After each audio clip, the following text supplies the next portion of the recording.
Alright, so I've made a huge mess of my garage, but I'll just show you around a little bit at what we have here.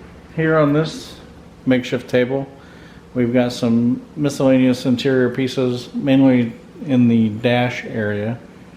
And you can see some more right here. So basically I've got these coated and I want to get those in place. And then we are going to start on the carpet. But as you can see here, we still have some of the gray pieces. And then we still have 4 door panels and maybe some sun visors. I haven't been showing the coating of these because I've done some other videos showing that. So if that's something you want to see more of, I can probably try to come up with some more video on that.